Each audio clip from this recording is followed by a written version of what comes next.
Hello everyone, welcome back to my channel. Today, we continue following the story of LyTuDiep, a journey where the deeper we go, the clearer we see their inner worlds and the beautiful things they are trying so hard to protect. In this episode, you will see another side of LyTuDiep. Her compassion, her instinct to protect others, and a kindness that comes as naturally as breathing. Even when chaos keeps crashing into her life, even when she herself has not fully healed from old wounds, LyTuDiep still doesn't hesitate. She still throws herself forward to save a life that desperately needs help. Not for praise, not because she has to, but because that is who she is, gentle, strong, and someone who values life above everything else. Hung also appears in this episode in the truest role of a man who stands behind the woman he loves, protecting, shielding, and looking at her with an expression that tells everyone, "This is the woman I must protect at all costs." So what exactly happened? Who did LyTuDiep save? How did Hung react? And what consequences will this moment lead to later on? Stay tuned for today's video. Every moment matters. Every detail is a piece of the puzzle leading to a tense next episode. That morning, LyTuDiep went to the fields earlier than usual. The sun hadn't risen yet. The entire valley was swallowed in a thick fog so dense that even standing a few steps apart, you could barely see another's face. Mountain wind swept down from the ridge, icy enough to slip through her sleeves and the thin jacket she had thrown on in a hurry. The rows of ginger stretched out before her, still clinging to the droplets left from the night. A soft sheen of mist coated every leaf. LyTuDiep bent down, her fingers sinking into the damp soil, the cold seeping straight into her knuckles. She pulled out clumps of grass growing between the plants, her breath turning into pale clouds in the early morning air. Everything was so quiet that she could hear nothing but the wind brushing through the fields and the faint rustle of earth under her hands. And then, suddenly, a sound. So small it could have been mistaken for the wind. But it wasn't. It was trembling, faint, broken. A cry. Not a cat. Not a bird. A baby. LyTuDiep froze for a few seconds, her heart skipping a beat. Out here, in this empty field, at this hour. How could there be a baby? She lifted her head, listening carefully. The wind blew, the fog remained thick. And the sound came again, raspier this time, like the cry of a tiny life fighting to breathe. A chill ran down her spine. She stood up abruptly and hurried toward the edge of the field. Toward a patch of tall grass swaying in the cold wind. Each step on the wet ground felt heavier, as if her instincts were warning her of something she wasn't ready to face. LyTuDiep crouched down, her numb fingers parting the layers of wet grass. Mist splashed onto her clothes, her hair. Until a tiny face emerged. She froze. A newborn girl, no bigger than her forearm, curled up tight, her skin bluish-purple from the cold. The thin cloth wrapped around her was soaked through, offering no warmth at all. Her little lips trembled, and her cry was so weak it felt like a whisper of wind, painfully fragile. Beside her lay a small worn bag and a crumpled piece of paper, damp with dew, ink slightly smudged. "Please, whoever finds her, take care of her. She is innocent." The ground seemed to tilt under LyTuDiep's feet. Without a second of hesitation, she scooped the baby up, pressing the tiny body against her chest. The warmth from her own body seeped into the child, like a lifeline in the freezing dawn. Her breath came out hot and heavy, brushing the baby's cold, bluish cheeks. Her hands trembled so violently she could barely hold the child steady. But she held on, as if letting go even for a moment would cost the baby her chance to live. Standing in the middle of a wide field blanketed in white fog, the only sound left was LyTuDiep's voice, tight, shaky, breaking. "It's okay. I'm here. I won't let you freeze, not anymore." LyTuDiep rushed home, her mud-soaked slippers slipping on the dew-covered dirt path. The morning cold slapped against her face, making her eyes sting, but she didn't have a single second to stop. The baby in her arms was too small, too light, so light it felt as though if she loosened her grip for even a moment, the child would slip right out of her hold. She tightened the thin cloth wrapped around the baby's body, trying to shield those bluish, trembling hands from the wind. Her breaths came fast, not from exhaustion, but from fear squeezing her chest tighter with every step. All she could do was try to pass every bit of warmth she had into the tiny, shaking life she was carrying. As soon as she stepped into the yard, before she could even knock, Hung's voice called from inside the house, surprised. "Who's there?" Right after that, the door swung open. The moment Hung saw her, shivering, hair blown into disarray, face pale with panic, and especially the newborn curled inside her arms, he froze. His whole body went rigid. His eyes widened, unable to believe what he was seeing. What? A newborn? Hoài swallowed a sob, her voice breaking from cold and terror. She was abandoned in the field, so cold, please, help her. She was trembling so hard that even her words came out in pieces. The second he heard the word abandoned and saw the baby's skin turning dangerously pale, Hung reacted instantly.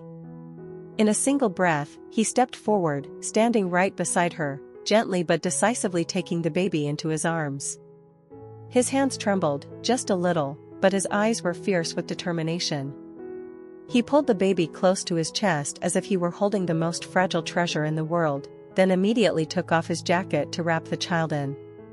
Not a moment of hesitation. Go. We're heading to the clinic right now. His voice was rough and urgent, but solid as steel. The two of them rushed out of the house immediately. The morning wind grew harsher, burning their faces with its sting. The slick dirt path nearly sent them slipping several times, but neither slowed down. Hoài ran beside him, her eyes never leaving the baby in his arms. Each step felt like a weight pressing down on them, yet their hearts beat even faster, fear rising with every second.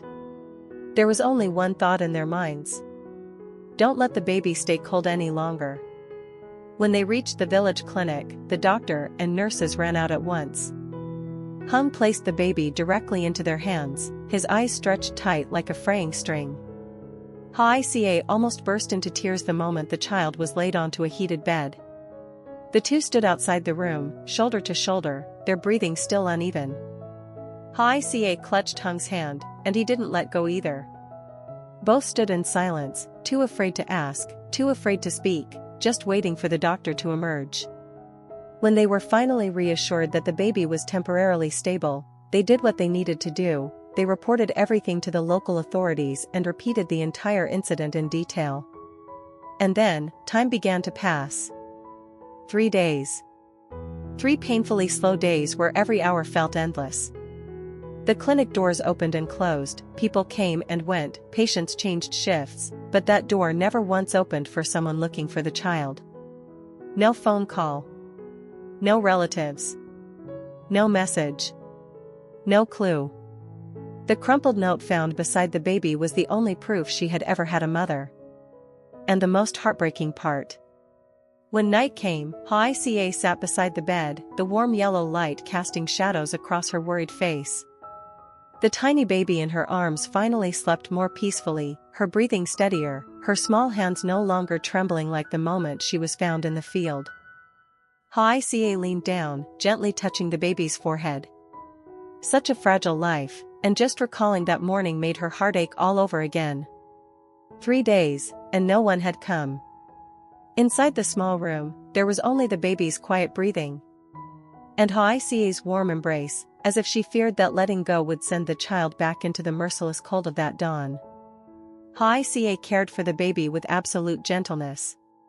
She did everything as if even the slightest force might hurt that fragile little body.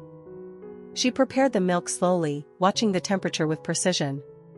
The warm steam touched her hand, making her test it over and over, afraid the baby was still too weak to handle anything even a little too hot. Her hands were sore from days of sleeplessness, yet the moment she held that tiny bottle, they became steady in the strangest, most natural way. When she changed the baby's diaper, she wiped each tiny finger and toe, so small they disappeared into the center of her palm. The clean diaper was folded neatly beside her, as if this was a routine she had practiced for years. When warming the baby's body, Hoài held her close to her chest, letting her own warmth seep into the child bit by bit. She lowered her head, letting her forehead rest gently against the baby's. That faint, fragile breath brushed against her shirt, weak at first, then slowly growing warmer, and it made Hoài Ca's throat tighten painfully. When she lulled the baby to sleep, her voice was hoarse and trembling, the lullaby breaking every few lines. Sometimes she paused to catch her breath. Sometimes because tears suddenly slipped down faster than she could stop them. Behind her, Miha watched with misty eyes. She placed a hand on her daughter's shoulder, her voice shaking. This tiny little thing, how could any parent leave her like that? Tears slid down the older woman's cheeks, tracing years of hardship along the way. Tony stood beside the cradle, his small hands gripping the rail as he leaned forward, trying to get a closer look. His round eyes widened, full of wonder and curiosity, as if this was his first time seeing another little life in the world. His lips moved, trying to form sounds as though he wanted to greet the baby. But what came out were just short, broken syllables. Simple, choppy, the way a child just learning to speak would sound. But the way Tony reached out his tiny hand to touch the side of the cradle, the way his eyes never left the baby. That alone made Hoài Ca's heart soften to the point of aching. She let out a laugh, tired but overflowing with love. And just a heartbeat later, tears streamed down her face again, hot and uncontrollable. Only 3 days. Yet this child had already woven herself into the empty spaces of their little home. Becoming a new breath, a new warmth. One afternoon, when the sun had dipped behind the mountains and the shadows of the ginger rose stretched long across the ground, the telephone inside the house suddenly rang. Hung stepped out to answer it. The voice of the commune officer on the other end was calm and clear. There's a family who wants to adopt the baby. They live in the city. Their finances are good, they've struggled with infertility for years, and they are very earnest. The words weren't loud. They fell softly into the small house. But when they reached Hoài Ca's ears, they struck like lightning. She froze for several seconds. Then, instinctively, her arms tightened around the baby, pressing the tiny body closer to her chest, as if loosening even a little would allow someone to snatch the child away. Her face drained of color. Her lips trembled as she pressed them together. Hung saw everything.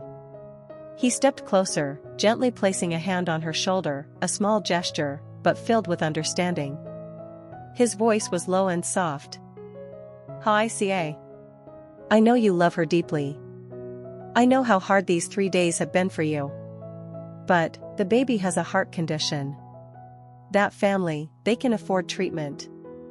His words weren't harsh. But when they reached Hoài Ca's chest, they felt like a knife twisting straight into her heart. She knew he wasn't wrong. She knew he was right in every single word. She was poor. The whole household was poor. A child with a weak heart needed medical care, medicine, specialists, the kind of support Hoài Ca wasn't sure she could provide even if she worked herself to the bone for a lifetime. But knowing was one thing. Accepting was something entirely different. This wasn't just a child she happened to find. This was a tiny life she had held against her chest for 3 straight days. Nursing her, warming her minute by minute, listening to every fragile breath like a flower shaking in the wind. 3 days, yet her heart already treated the baby like her own flesh and blood. That evening, no one said another word. The family sat down to dinner, but no one could swallow. Even the soft clink of a spoon against a bowl felt too loud, as if it might startle the baby. When night fell, Hoài Ca pulled the cradle close to her. The dim yellow light cast a warm glow on the baby's face, on the soft strands of hair as thin as sunlight. She sat down, leaned forward, and brushed those tiny hairs with a movement so slow and gentle it almost broke her. You've only been here 3 days.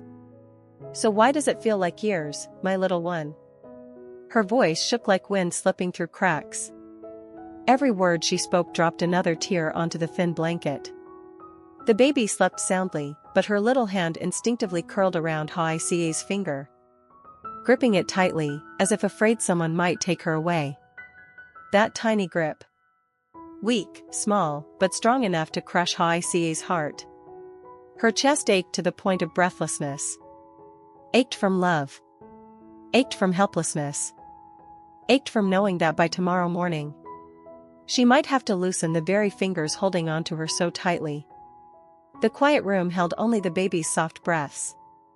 And the painful pounding of Hoài Ca's heart, so heavy she had to bite her lip to keep herself from crying out loud. The morning of the goodbye. The sky was covered in a pale gray stillness, as if heaven itself knew that inside the small house, a parting was about to happen, one that no one wanted. The cold air and lingering mist made everything feel heavier, sinking slowly into the ground and into every breath. Hoài Ca stepped onto the porch with the baby in her arms. Her hands held the child gently but firmly, her warmth transferring to the tiny body with every heartbeat. Her eyes were red, though she tried her best to stay calm, even as her heart thrashed wildly inside her chest, ready to burst. A car stopped at the gate. The wealthy couple from the city stepped out. They didn't appear showy. They didn't flaunt anything. They weren't cold. Instead, every look, every gesture carried warmth and gratitude. The wife saw the baby and immediately raised a trembling hand to her mouth, tears threatening to fall. The husband bowed deeply to Hoài Ca, his voice shaking. Thank you for saving her, we owe you more than we can ever repay." They repeated that thank you so many times that Hoài Ca didn't even know how to answer. She just stood there, holding the baby tighter, afraid someone might try to take her too suddenly. When she finally transferred the child into the woman's arms, Hoài Ca's hands trembled so much she had to inhale deeply to steady herself. The woman's hands trembled too, trembling from emotion, trembling because this was the first time she had ever held the tiny life they had waited years to have. Hoài Ca tried to smile. A soft, fragile smile, one that looked like it would break at the slightest touch. The corners of her lips lifted, but her entire face was pale, streaked with tears. Hung stood right beside her, one arm around her shoulders, squeezing lightly as if trying to give her strength. His fingers tightened, like if he didn't hold on, she would collapse right there on the porch. Miha stood by the wooden pillar, clutching an old handkerchief, wiping tears again and again, but it never got dry. "Go, child, later you'll be healed, you'll have a future, you'll be happier than you would be here." Her voice was shaky, broken, as if she had to fight each word to speak it. Tony stood near Hoài Ca's legs. The little boy didn't understand what was happening, only that today, many people had come to take away the baby his mother had been holding for days. He reached his tiny hands toward the empty cradle, grabbing at the hem of Hoài Ca's shirt, his big round eyes full of confusion and unease. He moved his lips, trying to make sounds the way he had been practicing. But he was still too young, and all that came out were small, broken syllables. You. Not a sentence. Not even a word. But that tiny sound made something inside Hoài Ca collapse. She bent down and lifted Tony, hugging him tightly, feeling his warm breath against her neck. Her voice trembled, cracking, the words meant more for herself than for him, because he was too young to understand. "Yes, she's leaving to get treatment, and maybe one day we'll meet her again." When she finished, she had to bite her lip hard to keep from bursting into sobs. The car door closed. Inside, the new mother held the baby gently, lovingly. The car rolled forward along the familiar dirt road, leaving behind a trail of soft dust, and an emptiness nothing could fill. Hoài Ca remained still. The wind swept through her hair, but she didn't move. She watched the car as if her eyes were glued to it, unable to look away even for a heartbeat. The car grew smaller. Over the small hill. Past the bamboo line. Then it shrank into a tiny dot against the gray sky. And when that tiny dot finally disappeared completely, Hoài Ca still stood there. Silent. Not crying. Just still, as if her heart had been carried away with that car, leaving her standing there with nothing but the echo of loss. That night, the small house was so quiet you could hear the mountain wind slipping through the gaps in the door. Hung lay with his face turned toward the wall. His shoulders were slightly hunched, his broad back unmoving as if he were holding himself together for both of them. His breathing was steady but heavy, Each inhale weighted like a stone pressing against his chest. Hoài Ca lay facing the door. Her eyes were wide open in the dark, red, burning, exhausted. The pale moonlight spilled through the window, casting a faint glow across her cheek, where dried tear streaks still remained. They lay close, but silent for a very long time. Neither spoke. Neither dared to breathe too loudly. The room was filled with a kind of emptiness that couldn't be put into words. Until Hoài Ca shifted slightly. Her voice floated out, thin as a breeze, fragile as if it might break apart. "I miss her so much." Just 4 simple words. But they were enough to make Hung turn around instantly. He wrapped an arm around her waist, pulling her into his embrace as if he could shield her from every ache inside her heart. His chin rested gently on her hair, his breath deepening. "I do too. I miss her so much. But we did the best we could." Hoài Ca pressed her face against his chest. Hung's warmth wrapped around her, starkly different from the cold clinging to her heart. Her voice cracked, each word scraping out as if it wounded her to speak. "As long as she lives healthy, that's enough, that's enough." She couldn't continue. Her throat tightened painfully, tears spilling out and soaking into Hung's shirt. He stroked her hair, slow, gentle motions, like soothing a crying child. His eyes were sad but steady, the steadiness of a man who had lost something precious, yet still forced himself to stand firm so he could hold up the one hurting even more. Outside, the mountain wind slid across the old roof tiles, creating a long, distant hum. The wooden door trembled softly. In the vague chill of that highland night, the two of them held each other tightly, holding on to the empty space a tiny life had just left behind. There are pains some people never forget. Never.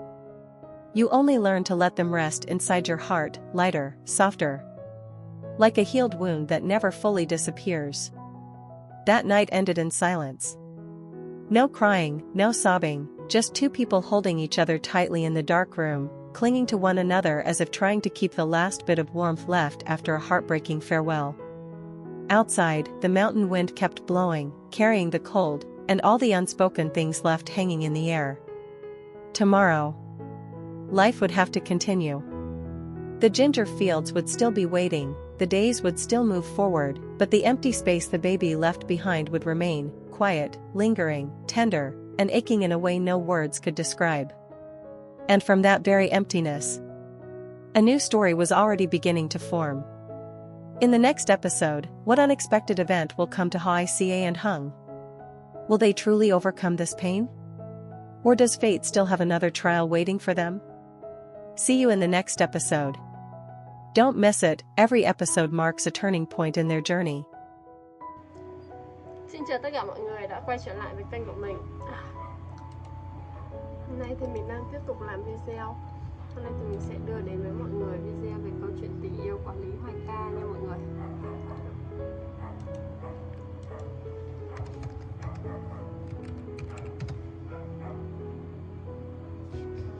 Cảm ơn mọi người rất nhiều vì đã theo dõi video của mình. Chúc mọi người một ngày thật là vui vẻ, ấm áp, hạnh phúc bên nhau và hãy luôn đồng hành cùng kênh của mình mọi người nhé.